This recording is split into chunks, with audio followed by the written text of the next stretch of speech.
Most towns disappear slowly, losing a family, then a business, then a school, over decades of quiet decline. The towns on this list disappeared differently. In each case, a government agency, federal or state, made the decision that the place was no longer safe to live in, and then paid, relocated, or legally dissolved an entire community to make sure no one ever moved back. This video counts down 9 real American towns across Missouri, New York, Oklahoma, Kansas, Pennsylvania, Illinois, and Wisconsin, places where flooding, chemical contamination, or toxic mining waste left the federal or state government no choice but to empty them out completely. Every case in this video is documented in EPA Superfund records, FEMA case studies, or state government archives. In several of these towns, the land itself still exists, but the town that once stood on it does not, legally or physically. Stay with me to the end, because the final town on this list became so infamous that the disaster there directly led Congress to create the federal law that now funds the cleanup of toxic sites across the entire country. Let's begin. Soldiers Grove, Wisconsin, sat directly in the floodplain of the Kickapoo River for more than a century, flooding so regularly that residents simply expected it. After a particularly severe flood in 1978 devastated the town's small downtown business district for the second time in less than a decade, local officials made a decision that was unusual for its time. Rather than rebuild in place yet again, the village would move its entire downtown out of the floodplain entirely. With federal disaster assistance and funding through the Department of Housing and Urban Development, Soldiers Grove relocated its business district roughly a half-mile away to higher ground, becoming one of the first communities in the country to complete a full government-assisted relocation, specifically to escape repeated flooding. As part of the rebuilding effort, the new downtown was designed with a strong emphasis on solar heating and energy efficiency, drawing national attention at the time as an example of a small American town rebuilding itself around new environmental priorities. The original downtown site along the river was converted into parkland, removing the structures that had flooded over and over again from the floodplain for good. Today, Soldiers Grove is often cited in flood mitigation planning circles as one of the earliest successful examples of a town choosing to move itself out of harm's way entirely, rather than continuing to rebuild in a place the government had effectively determined could never be made safe. Rhineland, Missouri, sat on the floodplain of the Missouri River for generations, a small river town that, like so many others along that stretch of water, lived with the regular threat of flooding as simply part of life. That changed during the Great Flood of 1993, one of the most severe flooding events in Midwestern history, when record rainfall overwhelmed levees across multiple states and left Rhineland inundated along with dozens of other river communities. In the aftermath, the Federal Emergency Management Agency, working through its recently established Hazard Mitigation Grant Program, offered Rhineland's residents a path that few American towns had taken before, a complete, federally funded relocation of the entire community to higher ground, removing the town from the floodplain permanently rather than rebuilding it in the same vulnerable location yet again. Rhineland's residents voted to take that path, becoming one of only 3 towns nationwide to complete a full wholesale relocation following the 1993 flood, alongside Valmeyer, Illinois, and Pattonsburg, Missouri.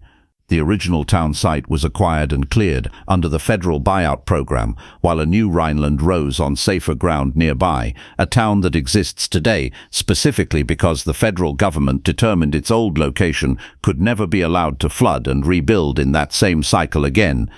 Pattonsburg, Missouri, had an unusually unlucky relationship with water for a town that had already tried to fix the problem once before. Originally established on higher ground in 1845, the town moved itself in the 1870s to be closer to a new railroad line, a decision that placed it directly on the floodplain of the Grand River. Over the following century, Pattonsburg flooded an extraordinary 33 separate times, an almost routine part of life for residents who simply expected to clean up and rebuild every few years. When the Great Flood of 1993 struck, the town's levees failed yet again, and the scale of the damage finally exhausted the cycle of rebuilding in place. Using the same federal hazard mitigation grant program that funded the relocations of Valmeyer and Rhineland, Pattonsburg made the decision to permanently abandon its flood-prone location and move the entire town to safer ground nearby. The relocation proved to be one of the more successful examples among the 1993 flood towns, with local businesses transitioning more smoothly to the new site than in some comparable relocations, and a new energy-efficient domed school building constructed with guidance from a U.S. Department of Energy site visit. When floodwaters again inundated the old Pattonsburg site during heavy flooding in 2017, the new town on higher ground remained completely dry, proof that the government-funded decision to abandon the original site had done exactly what it was designed to do. Valmeyer, Illinois, became the best-known example of an American town moving itself off a floodplain entirely after the Great Flood of 1993 sent a wall of water through the community when a nearby levee was deliberately breached by the Army Corps of Engineers to relieve pressure threatening other towns further along the Mississippi River, including historic Prairie du Rocher and the approach to St. Louis itself. Water reached nearly 16 feet deep in parts of town, and more than 90% of Valmeyer's structures were declared substantially damaged. Rather than rebuild in the floodplain a town had occupied since 1909, residents voted in September of 1993 to relocate the entire village 3 miles away and 400 feet higher in elevation onto what had been an open cornfield on the bluffs above. Using funding from FEMA's Hazard Mitigation Grant Program, along with state and federal economic development support, the village acquired and demolished more than 200 flood-damaged properties in the old town, while construction began on an entirely new Valmeyer on the bluff. The first families moved into New Valmeyer in 1995, and by 2010 the relocated town's population had more than doubled from its post-flood low. The federal government also required Valmeyer to purchase the limestone quarry beneath the new town site as a condition of the move, a space the village has since leased to commercial tenants for hundreds of thousands of dollars in annual revenue. Today the site of Old Valmeyer is open farmland and parkland, while New Valmeyer stands as the case study most often cited nationally for successful government-directed community relocation away from flood risk. In May of 1962, a landfill fire in Centralia, Pennsylvania, found its way through an unsealed opening into the labyrinth of abandoned anthracite coal mines running beneath the entire town, igniting an underground fire that, by every official account, has never gone out. Within months, dangerous carbon monoxide levels detected underground forced the permanent closure of every active mine in the area, and over the following decades, multiple firefighting attempts failed to extinguish the blaze burning beneath the streets. By the 1980s, the danger had become severe enough that the federal government allocated more than $40 million to relocate Centrasia's remaining residents, and in 1992, the state of Pennsylvania took the extraordinary step of condemning nearly every remaining property in the town through eminent domain, legally seizing the land specifically to force the relocation to completion. A handful of residents fought the condemnation and were eventually allowed to remain in their homes for the rest of their lives under a court agreement, with the understanding that ownership of their properties would revert to the state upon their deaths. Centralia's population, once numbering over 1,000, has dwindled to a tiny handful of residents living among empty, overgrown streets. The fire, according to official estimates, is still burning today, more than 6 decades after it started, somewhere beneath a town that the state of Pennsylvania legally erased, even though technically a few of its oldest residents are still permitted to live there. Trace, Kansas, sat at the edge of the same toxic mining district that destroyed its larger neighbor Pitcher, Oklahoma, just across the state line. For decades, the Tri-State Mining District's lead and zinc operations left both towns surrounded by massive piles of contaminated mine waste, locally called chat, while the ground beneath them filled with abandoned flooding mine shafts that left entire neighborhoods at risk of sudden collapse. When Pitcher's residents were bought out and relocated starting in 2006, Treese, sitting on the same contaminated Tar Creek Superfund site, was initially left out of the federal buyout program, leaving its remaining residents in a strange limbo, watching their neighboring town disappear while officials debated whether their own community qualified for the same relief. On October 29, 2009, Congress finally voted to authorize the EPA to fund the relocation of Treece's remaining citizens as well, following years of advocacy from residents who argued their town was just as contaminated and just as dangerous as Pitcher. The buyouts proceeded over the following years, and by 2012, Treece had effectively ceased to function as an inhabited town, joining Pitcher as one of two communities essentially erased by the same toxic mining legacy within a few miles of each other. Today, the area where Treece once stood sits largely empty, a quieter and less photographed companion to Pitcher's more famous toxic ghost town, but a town that the federal government determined was every bit as uninhabitable. Pitcher, Oklahoma, once produced more than half the lead and zinc used in American bullets and bombshells during both World Wars, a mining boomtown that, at its peak, was home to nearly 20,000 people. That same mining left behind more than 170 million tons of toxic waste piled across the landscape in massive chat piles, while thousands of abandoned underground mine shafts filled with acidic water that seeped into local creeks, turning them orange and red. In 1994, federal health testing found that more than a third of the children in Pitcher had elevated lead levels in their blood, a discovery that finally forced the EPA and the state of Oklahoma to confront just how unlivable the town had become. A 2006 Army Corps of Engineers study found that roughly 90% of Pitcher's buildings, including its own school, sat on ground at risk of sudden collapse from the mine shafts beneath them.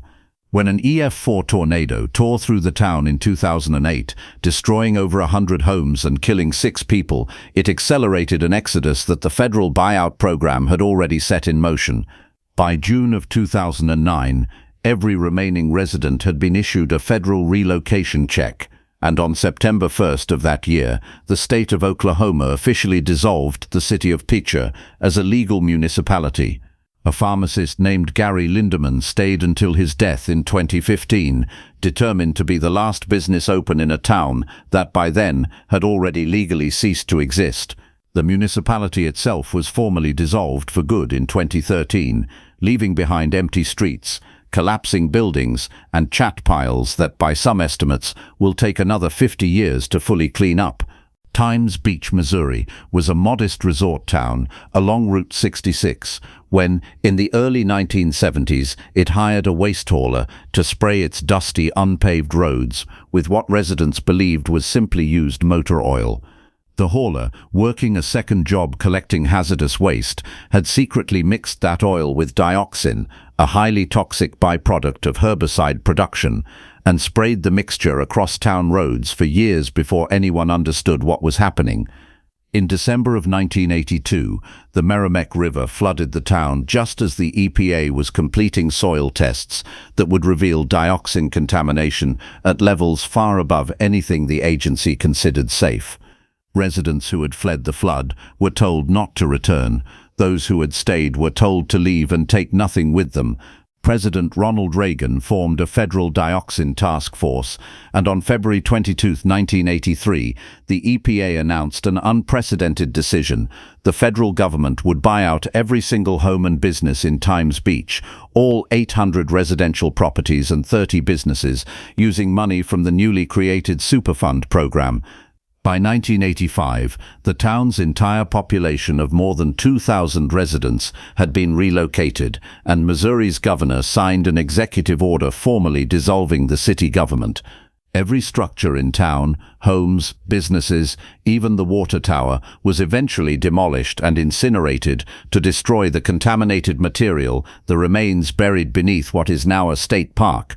Times Beach no longer exists in any legal or physical sense, erased so completely that visitors to the peaceful park, now standing on the site, rarely realize an entire town used to be there.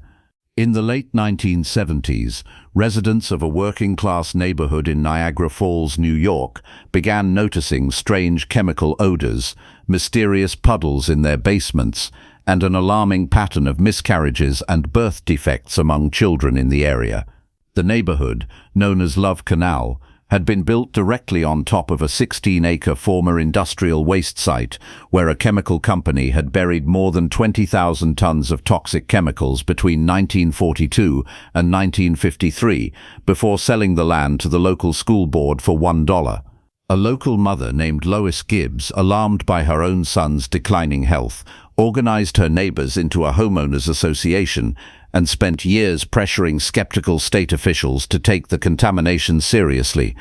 On August 7, 1978, President Jimmy Carter declared the first federal emergency in American history issued for a man-made disaster rather than a natural one, authorizing funds to relocate 239 families living closest to the buried waste. When health studies revealed that hundreds of additional families remained dangerously exposed, Gibbs and her neighbors fought for years longer, eventually forcing a second federal emergency declaration in 1980 that funded the relocation of the rest of the neighborhood. In total, more than 800 families were permanently relocated from Love Canal, their homes purchased and demolished, the contaminated land capped, fenced and placed under permanent government control. The disaster directly led Congress to pass the Comprehensive Environmental Response, Compensation and Liability Act of 1980, the law that created the federal Superfund program, now used to identify and clean up toxic sites across the entire country. Love Canal no longer exists as the neighborhood it once was, but its name became and remains the reason the United States government now has a legal framework for forcing an entire community out of a place that chemistry made impossible to live in. I hope you enjoyed this video. If you did, let us know which of these 9 towns affected you the most, and we'll see you in the next one.